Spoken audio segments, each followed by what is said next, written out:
So over the last 30 years of reporting on food and agriculture, I've become a bit obsessed with something. I often hear people talk about what's wrong with the food system, the water issues, the consolidation, the chemicals, the ultra-processing. I mean, the list is endless. But in that time, I've not often encountered visions of what a better system might actually look like. I've heard about policies to be improved or about individual farms doing great things on their land. But rarely have I heard people articulate how the future of food could be, even in a perfect world. Which is one of the reasons I was excited to join the Iowa Food System Coalition, a large network of organizations and individuals from every corner of the state that came together to create a viable plan, which, by the way, you could read on our website. And I've also gotten involved with something called the Diverse Corn Belt Project, a rather dry name for actually a pretty exciting idea. An idea, I would dare say, that could be a vision of what the Midwest could be someday. I'm Beth Hoffman, a journalist, author, and farmer in South Central Iowa. And this is At the Iowa Farm Table, a podcast where we look at what does and does not work in the food system from our perspective here in Iowa. This podcast is a production of the Iowa Food System Coalition, a group of more than 50 organizations working to make Iowa healthier, just, and more sustainable. My name is Emily DeKine, and I'm the project manager for the Diverse Corn Belt Project, and I work at Purdue University. So let's start today with Emily DeKine. I'm the head cat herder. DeKine manages a group of about 40 researchers for the Diverse Corn Belt. It's a project funded with a $10 million grant from the U.S. Department of Agriculture. I help people stay on track and get things across the finish line and do a lot of meetings. Before the Diverse Corn Belt Project, DeKine was working with researchers on farm conservation practices. So cover crops, no-till, saturated buffers. These are all practices that are often brought up as ways to mitigate the damage corn and soybeans cause. If you till less, buffer strip your waterways, and plant cover crops over winter, then, the idea is, you can start to keep some of the nitrogen and the chemicals on your farm instead of washing away into our waterways. That's what DeKine was spending her days working on. But then she had a realization that maybe that was not enough. If everybody does cover crops, is that going to have an impact on our water quality? Hard to say, but we kind of think that our agricultural system needs to move beyond the conservation practices, and we need to focus on systems change.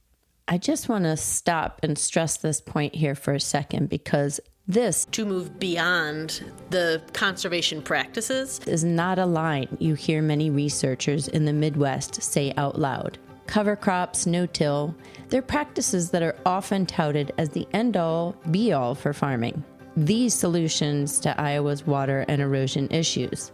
Like, if we just get everyone to cover crop, then we'll be okay. But what DeKine was saying was, we really might not be okay. The problem isn't just the bare ground in winter. It's that our entire landscape has been engineered into sameness. So DeKine and her colleague, Dr. Linda Prokopi, started to wonder, what would have to happen to really impact the status quo in agriculture? That's when Linda, she gathered this great group of researchers who have expertise in economics, modeling, on-farm sort of biophysical stuff, and also we have a lot of economists and folks focused on markets. So we came together and decided that what we needed to do was explore this idea around diversification. Recently, the word diversity has become a 4-letter word. But in nature and in our coalition's work, as in so many other places, diversification is critical. A diversity of crops, livestock, farming practices, diversity of farmers and farm sizes, diversity of markets, and of the voices at the table. If Iowa farms diversify, there's good evidence that most everything would be impacted. The soils would be healthier, the water cleaner, the communities more resilient. We would have a food system that feeds people and not just commodity markets. So here in the Midwest, our farmers are excellent at growing the things they want to grow. We believe that while this corn and bean dominated system works for some, it doesn't necessarily address the needs of all or even maybe the majority. And we think that a more diversified system will bring resiliency to agricultural communities, farm operations, and also provide some social stability. I want people to understand, and when I say people, I mean farmers, I mean advisors, and even as consumers, that another system is possible. There is viability in something different than the status quo. I don't want to sound too dramatic, but this kind of talk actually made my heart beat faster. I got a bit sweaty with excitement because DeKine works at Purdue University, a land-grant institution, like many of the 10 universities involved with the study. These are schools that are charged with coming up with agriculture's latest and greatest ideas. But often those ideas have centered around the status quo, corn and soybeans, crops that industries passionately and financially support. So when 30 to 40 researchers from these very same schools say that another system is possible, well, it honestly feels like it's about time. Of course, the Diverse Corn Belt Project did not invent agricultural diversity. And of course, there are a lot of farmers and retailers and manufacturers doing diversity every day. A tiny fraction of them are at the meeting. People who buy and trade grain, run consulting companies, or are farmers themselves. People like Brian Doherty. I sat with him in the hallway outside the noisy meeting room. My day job, I would say, is I'm a consultant for Understanding Ag, so we're a regenerative ag consulting company. My other hat that I wear is as a farmer, lamb, pork, chicken, eggs. I grew up as a very conventional dairy farmer, and I did that for about 20 years, and I just started realizing that that system is basically not set up to be favorable to small farms. And it was either milk several hundred cows, and you're essentially just a people manager at that point. You're not really farming anymore because it takes a lot of labor to do that. That's the part DeKine talked about how the current system might work for some farmers, but certainly not all. I got burned out and completely lost interest in going down that road. So he let his brother do that business, and he moved on. Ended up going back to school, kind of mid-career change, and that's when I actually started learning about soil health. You know, nobody ever taught me that when I was a conventional farmer. I always joke that, I spent thousands of hours looking at the soil on our farm, but I was looking out the back window of the tractor while I was pulling a tillage implement through the field. Like, I never learned to get out and actually dig in the soil and observe and look and understand how all of that worked. That's kind of what drives me now. It just really bothered me that information was out there, but it just wasn't being taught.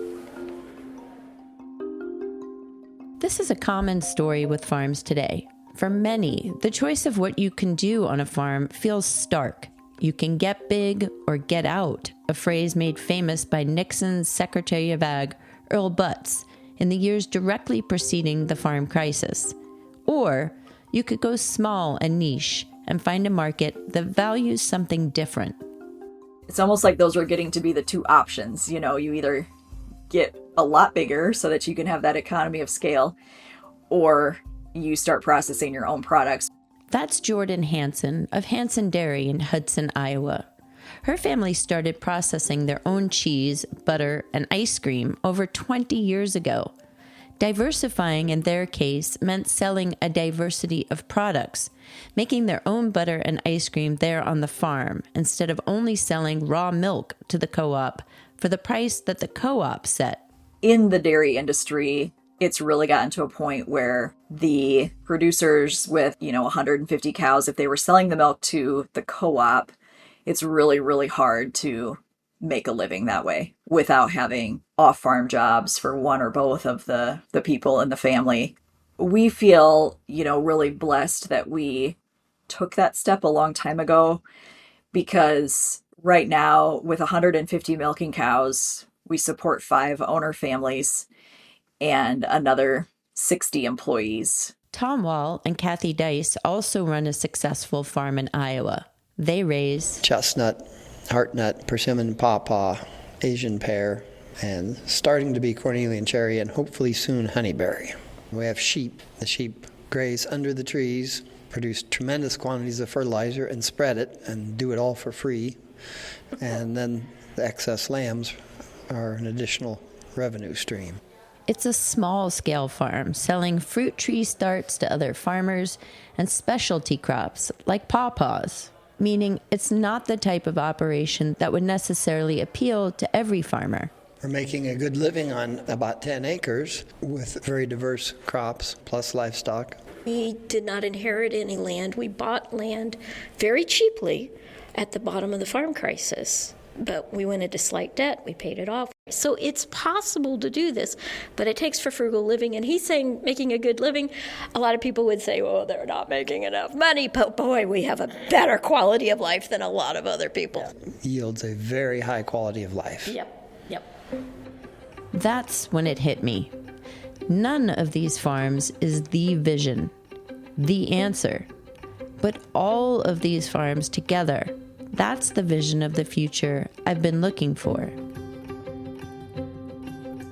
Again, Emily DeKine. My vision would be that farmers, so people who are farming currently, as well as future farmers, whether that is a son or daughter inheriting an operation, or whether that's somebody who grew up in the suburbs who's trying to farm a small acreage. My vision is that those people have choices. I want them to understand that there are other options out there besides the status quo option that's dominant. The meeting I went to was the 4th and final of the Diverse Corn Belt Project. Next steps, synthesizing all of the information gathered by the participants, farmers, grain buyers, land managers, nonprofits, to take the words and priorities of the people involved in agriculture in the 3 states of Indiana, Iowa, and Illinois, and to condense them into a concise report. It won't be easy to articulate a vision of what's possible in the Midwest, a landscape where oats and chestnuts, vegetables and dairy cattle grow alongside corn and soybeans, where soil holds its water and where farmers have more choices. But here in Iowa, that vision matters a lot because we're at the perfect moment to make change, to stop heading down the destructive road the current system offers us. When Iowa grows food, food can grow Iowa. A very special thanks to the Diverse Corn Belt Project and all the hard work that's gone into these meetings. To Emily DeKine, to Brian Doherty, to Tom Wall and Kathy Dice, to Jordan Hansen, and to Rachel Brandenburg, who also helped me understand what's possible here in the Midwest. Mallory DeVries edited this podcast, which is a production of the Iowa Food System Coalition. Thanks for listening to At the Iowa Farm Table. I'm Beth Hoffman.